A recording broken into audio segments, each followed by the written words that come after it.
ញាតិញោមពុទ្ធបរិស័ទទាំងអស់ជាទីស្រឡាញ់កម្មវិធីយើងឆ្លងបណ្ណាល័យទីទីក្រៅពីចម្រើនប្រជជននេះក៏មានការរៀបចំឆ្លងបណ្ណាល័យសម្រាប់វត្តវេលវ័នវត្តពាំងខ្នាដែលស្ថិតនៅភូមិតពាំងខ្នាឃុំអង្គតសោមស្រុកត្រាំកក់ខេត្តតាកែវខ្ញុំបកណាអាត្មាភាពមិនដែលបាននិមន្តមកវត្តនេះទេនេះជាលើកទី1ហើយដែលនិមន្តមកកាន់ទឹកដី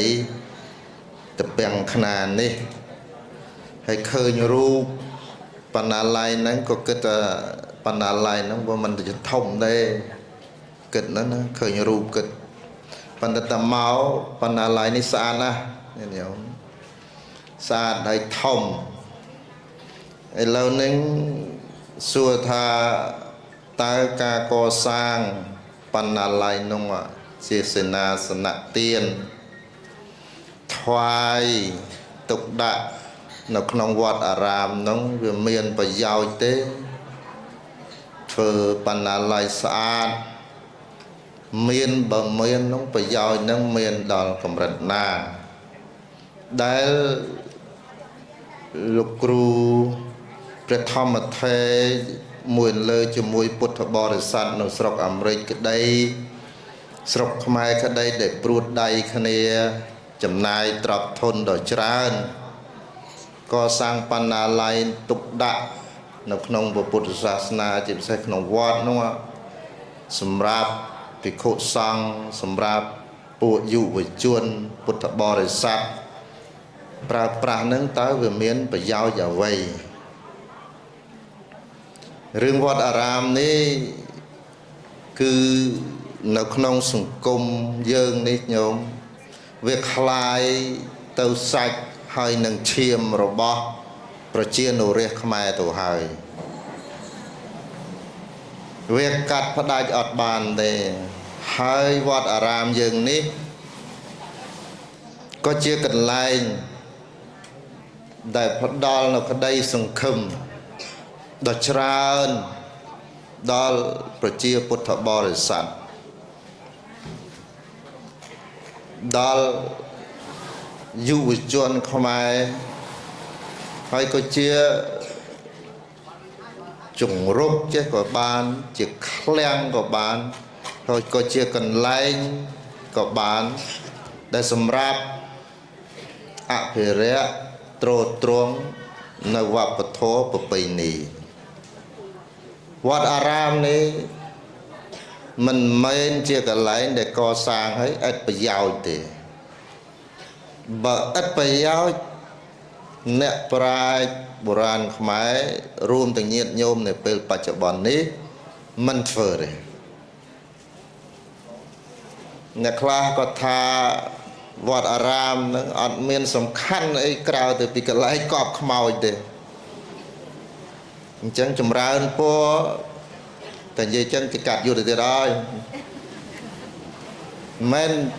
ថាអ្នកណាទេចម្រើនពរឲ្យញាតិញោមពុទ្ធបរិស័ទ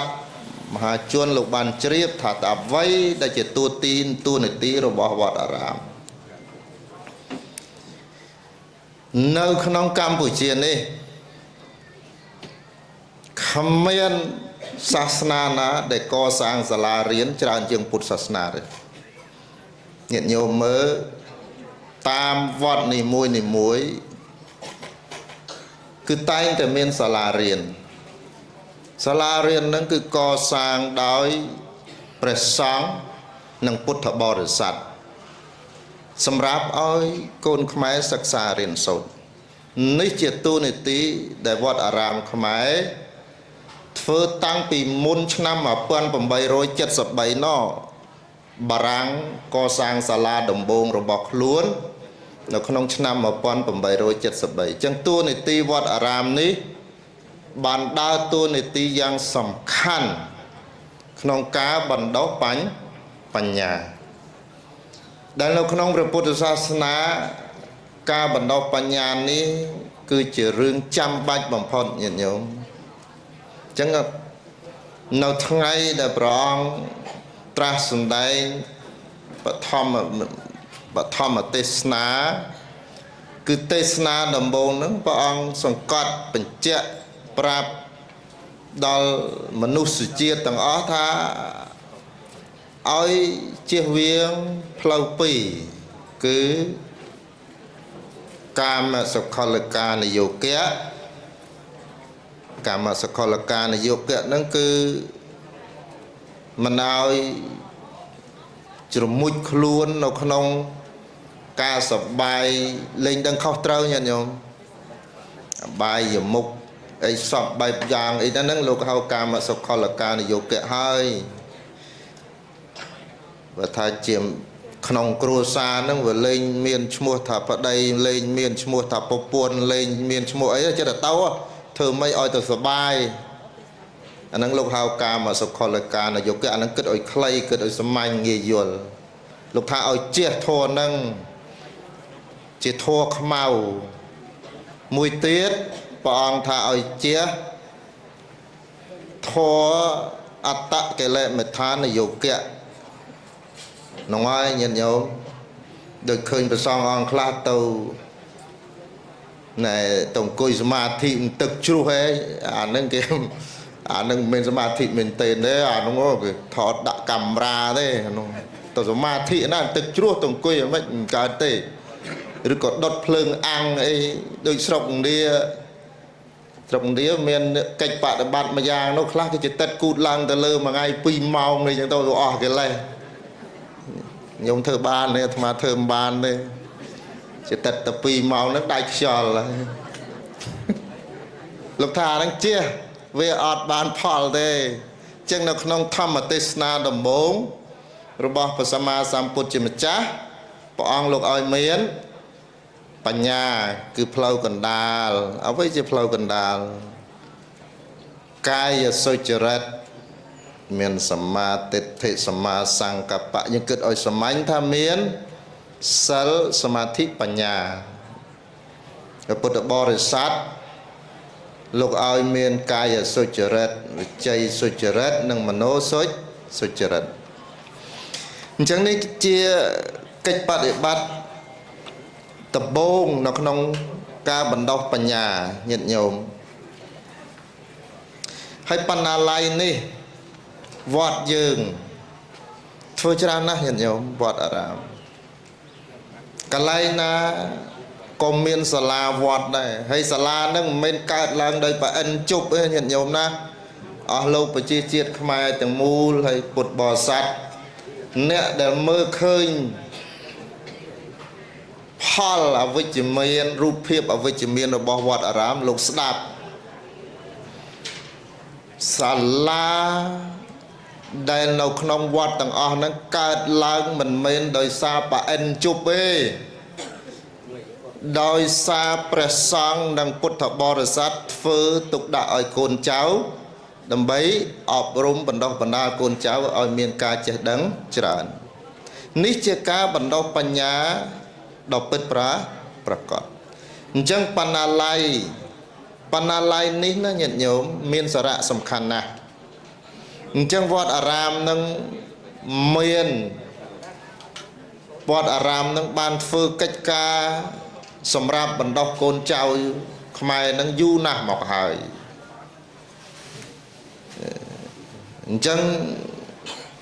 ញាតិញោមពុទ្ធបរិស័ទទាំងអស់ជាពិសេសអស់លោកមួយចំនួនលោកជ្រាបថានេះជាទួលនីតិវត្តអារាមមួយ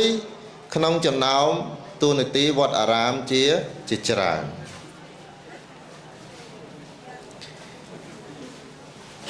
ញាតិញោមពុទ្ធបរិស័ទទាំងអស់ជាទីស្រឡាញ់នៅក្នុងព្រះពុទ្ធសាសនាយើងនេះយើងបដិបត្តិធម៌ប្រយោជន៍ដើម្បីសេចក្តីសុខនៅក្នុងលោកនេះនិងលោកខាងមុខក៏ប៉ុន្តែធម្មៈដែលព្រះសម្មាសម្ពុទ្ធជាម្ចាស់សម្ដែងភាគច្រើនគឺជាការអប់រំបន្ទុនកាយបន្ទុំវាចា ដើម្បីនឹងញ៉ាំងកិច្ចបដិបត្តិនោះឲ្យបានផលនៅក្នុងខណៈពេលដែលយើងកំពុងតែរស់នៅក្នុងពេលបច្ចុប្បន្នញាតិញោមស្ដាប់តន់ទេបងស្ដាប់តន់ទេនេះដូចលោកគ្រូធំប្រម៉ែប្រមូលញាតិញោមពុទ្ធបរិស័ទមកធ្វើបណ្ណាល័យនៅក្នុងវត្តនេះមិនធ្វើសម្រាប់ទៅកើតជាតិមុខទេញាតិញោមគឺធ្វើសម្រាប់ការបណ្ដុះបណ្ដាលនៅក្នុងវត្តត្រាំខ្នានៅក្នុងភូមិនោះភូមិតពាំងខ្នានោះជាប្រយោជន៍នៅក្នុងពេលបច្ចុប្បន្ននេះត្រង់ថាអានិសង្ឃដែលបានយ៉ាងណាយ៉ាងណាក្តីនៅក្នុងអនាគតវាជារឿងក្រោយទេតែរឿងបច្ចុប្បន្នដែលត្រូវតែធ្វើគឺការកសាងមជ្ឈមណ្ឌលដែលសម្រាប់បណ្ដុះបញ្ញាឲ្យប្រជាពលរដ្ឋពុទ្ធបរិស័ទកូនចៅលោកបានសិក្សារៀនសូត្រអញ្ចឹងបានចេះតែសំដែងបញ្ជាក់ប្រាប់ញាតិញោមពុទ្ធបរិស័ទព្រោះមានមតិមួយចំនួនបានលើកថាញាតិញោមពុទ្ធបរិស័ទនេះធ្វើបុណ្យសម្រាប់ទៅនៅសម្រាប់តែទៅរស់នៅក្នុងឋានសួគ៌ថាពុទ្ធបរិស័ទខ្មែរហ្នឹងអត់រស់នៅក្នុងពេលបច្ចុប្បន្នទេថាអត់ទេមតិនេះមិនត្រូវទេជាបណ្ណាល័យនេះស្លាប់ទៅអ្នកណាយកទៅឋានប្រអិនបានវាមិនទុកឲ្យលោកគ្រូចៅតកាវត្តនៅនេះឲ្យប្រសង់វត្តនេះឯងជាកិច្ចបដិបត្តិមិនមែនកំហុសមកពីព្រះពុទ្ធសាសនាទេគឺកំហុសមកពីអ្នកមិនយល់អំពីកិច្ចបដិបត្តិនៅក្នុងព្រះពុទ្ធសាសនាអញ្ចឹងបណ្ណាល័យនេះជាកន្លែងបណ្ដុះញាតិញោមបើសិនជាអត់មានការបណ្ដុះបណ្ដាលបញ្ញានេះទេអត់កើតទេញាតិញោមមើលព្រះសម្មាសម្ពុទ្ធជាម្ចាស់ស្ដេចទ្រង់លះបង់45ឆ្នាំដើម្បីបណ្ដុះបញ្ញាញាតិញោមឲ្យយល់ថានេះខុសអានេះត្រូវគាត់តែប៉ុណ្្នឹងញាតិញោមយើងពិបាកនឹងយល់ណាមនុស្សយើងណាហ្នឹងហើយមិនងាយទេអញ្ចឹងព្រះអង្គត្រាស់សម្ដែងព្រះធម៌រយៈពេល45ឆ្នាំហ្នឹងគឺដើម្បីនឹងជួយមនុស្សលោកឲ្យយល់ថានេះខុសនេះត្រូវប្រឹងណាអញ្ចឹងប្រសង់ពុទ្ធបរិស័ទឲ្យឆ្លៀតឱកាសហ្នឹងថ្លែងអំណរអគុណញាតិញោមអ្នកស្រុកអាមេរិកដែរអញ្ជើញទៅរស់នៅស្រុកគេនោះស្រួលណាស់បើធ្វើការហត់បន្តិចក៏វិតមែនដែរមិននឹកស្រុកមិនភ្លេចស្រុកកំណើតតែងតែព្យាយាមមកជួយកសាងទាំងអស់នេះជាវិធីសាស្ត្រនៃការអប់រំជួយស្រុកហើយការបណ្ដុះបញ្ញានេះញាតិញោមជាអានិសង្ឃជាធម្មទានដ៏ក្រៃលែងព្រោះទានឲ្យបញ្ញានេះជាទានមានអានិសង្ឃច្រើនណាស់ទានអានិសង្ឃច្រើនណាស់ផ្ដល់នៅពុទ្ធិនៅគតិបណ្ឌិតនៅបញ្ញាញាណដល់មនុស្សម្នាក់សម្រាប់ការរស់នៅក្នុងដំណើរជីវិតរបស់ខ្លួននឹងគឺជាផលអានិសង្ឃដ៏ក្រៃលែងអញ្ចឹងបកូណាប្រសង់តាមបណ្ដាវត្តនានាគួរតែវត្តដែលមានបណ្ណាល័យហើយនឹងរៀបចំបណ្ដុះបណ្ដាលតម្កល់ឯកសារអីទាំងអស់ហ្នឹងបណ្ដុះភិក្ខុសាមណេរនឹងពួកយុវជននៅក្បែរនោះឲ្យបានយល់អំពីប្រពៃណីអំពីវប្បធម៌អីទាំងអស់ហ្នឹងនេះសារៈសំខាន់របស់បណ្ណាល័យញាតិញោម